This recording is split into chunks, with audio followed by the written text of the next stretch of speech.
Welcome sa Dries TV. Kung interesado ka sa ganitong news, huwag kalimutang isubscribe ang ating YouTube channel. Maraming salamat! Welcome back again sa ating YouTube channel mga kakimpaw, and sa update natin ito ang pag-uusapan natin ay tungkol sa mga importanteng ganap kina Kim and syempre kay Paolo Avellino. Sa pag-uusapan na tatalakayin natin sa update na to ay may kaugnayan nga po mga kakimpaw kung bakit wala si Chinita Princess sa It's Showtime ngayong araw po ng Sabado. So mamaya maipapakita ko po ako sa inyo mga kakimpaw na ikakapanatag po ng lahat. And syempre, pag-uusapan din natin, ito pong picture ni Chinita Princess and Paolo na kung saan makikita nga sa picture mamaya na lumuhod po si Paolo kay Chinita Princess. Tapos may box na binigay kay Chinita Princess. Mamaya ipapakita ko yan sa inyo. Pero bago po ang lahat, maraming salamat po sa inyong patuloy na pagsuporta at pagsubaybay sa mga daily update natin. Kaya naman bilang pasasalamat, narito po ang isang napili kong komento patungkol ito sa naging previous update. Mula ito kay Ginang Norma Cola, sabi niya, "There's good PM, talaga akong naniniwala kay Paolo. May kanya-kanya lang kaming pag-iisip, ako senior na pero nakita ko sa personalidad ni Paolo, totoo ang sinasabi niya noon sa interview. Pagdating ang babae, pinapangarap niya babaguhin ang kanyang lifestyle para sa mahal niya. Waiting for 15 years ay di niya akalaing dumating sa kanyang buhay si Kim. Kaya sa paghihintay, syempre, ibinuhos na ni Paolo ang kanyang wagas na pagmamahal. Siguro di nila naiintindihan si Paolo kasi di naman nila lubos kilala yung tao. Husgan agad, sobra ang selos nila. Sayang mahal ni Kim, di nila mahal. Wala silang magagawa dahil mahal na mahal ni Kim si Pao. Bahala sila basta mahal ko ang KP forever. Thank you, Dries, at sa pamilya mo. Shoutout din sa mga kasamahan kong seniors. God bless us always. Love forever, KP." Tama po kayo dyan, Ginang Norma Call. Maraming salamat po sa inyong komento. Yes, agree ako sa inyong sinabi na lahat talaga babahuguhin ni Paolo dahil po sa babaeng mahal niya. At nang dumating nga po sa Chinita Princess, ayun, binago niya na po yung mga kinagawian niya po dati na hindi niya naman po yan ginawa doon sa mga previous girlfriend niya po, 'di ba? Kaya malaki talaga yung tiwala ko din kay Paolo, katulad po ni Ginang Norma Col na talaga naman pong tiwala din siya kay Paolo, 'di ba? Kasi ramdam po natin yung genuine na pagmamahal ni Paolo para kay Chinita Princess. Kaya bakit tayo mag-aalinlangan kung sino pong mahal at gusto ni Kim, dapat din po nating mahalin at tanggapin, 'di ba? So maraming salamat po sa inyong komento, Ginang Norma Call. God bless po sa inyo at mabuhay kayo. So ito na nga, pag-usapan na natin mga kakimpaw, mga topic po na nakalap natin sa update na to at unahin na nga nating pag-usapan. Ito pong picture na lumabas ngayon sa social media. Ito ay picture ni Kim and Paolo. Tapos makikita dyan nakaluhod po si Paolo. Parang merong binibigay na na box ring, no? Na nasa box kay Chinita Princess. Pero edited lang to mga kakimpaw ha. Edited lang po yan.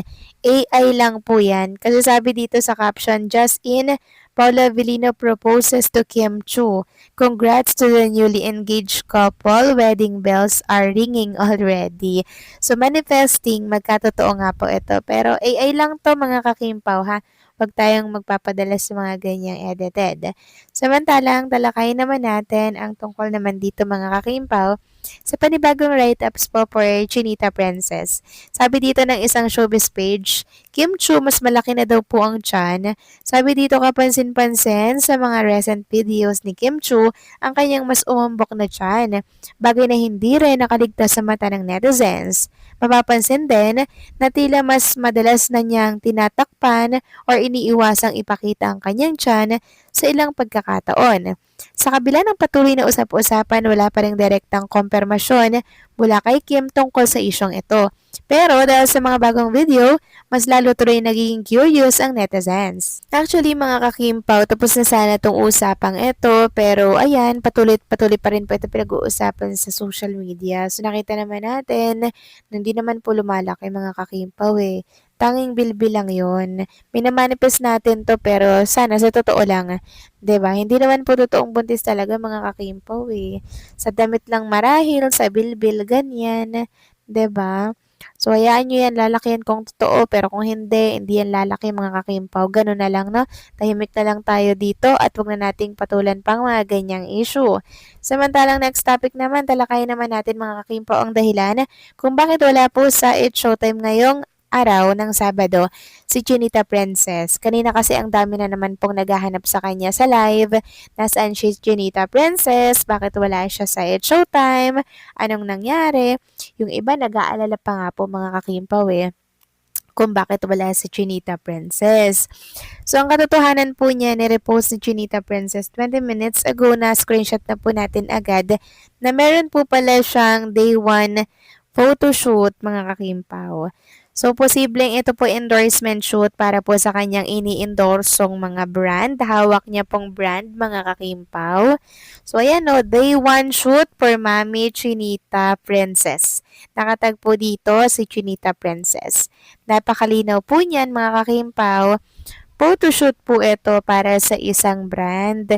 Kaya pala wala si Chinita Princess, no? Super busy naman ni Kim Chu. Sana magpahinga muna siya, no? Kasi ilang araw din na present po siya sa It's Showtime. Tapos ngayong Sabado, photoshoot naman. Si Kim Chu po yung actress or artista na hanggat pwede, papasok po siya sa It's Showtime.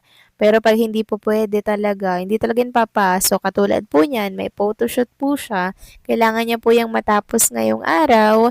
And then, day 1 yan. May day 2 pa, may day 3 mga kakimpaw. So, maraming photoshoot ang gagawin po nila ngayong araw at sa mga susunod pa pong araw.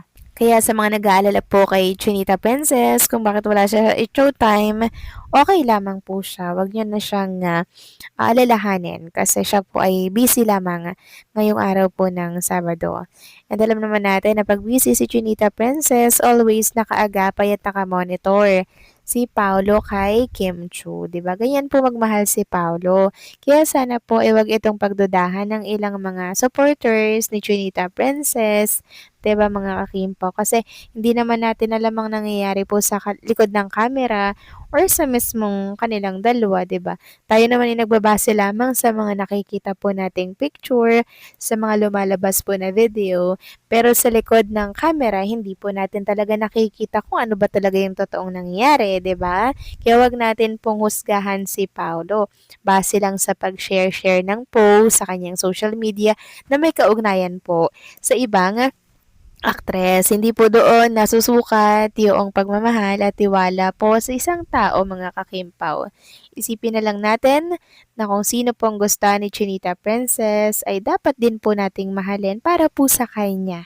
Okay, Kimers din ako mga kakimpaw dati. Pero nang dumating po si Paolo, nakita ko po kasi yung genuine na pagmamahal niya. Private siyang tao at naiintindihan ko yun dahil private din naman ako mga kakimpaw. Naunawaan ko po yung behavior ni Paolo kung bakit siya ganun. Kaya ako, tiwala ako kay Paolo, hindi niya saktan si Chinita Princess. Kaya sana kayo din mga kakimpaw. Okay? So, paano mga kakimpaw? Hanggang dito na lamang po ang update natin. Maraming salamat po sa inyong patuloy na pagsuporta sa aking mga update at huwag po kayong magsasawa na makinig mga kakimpaw.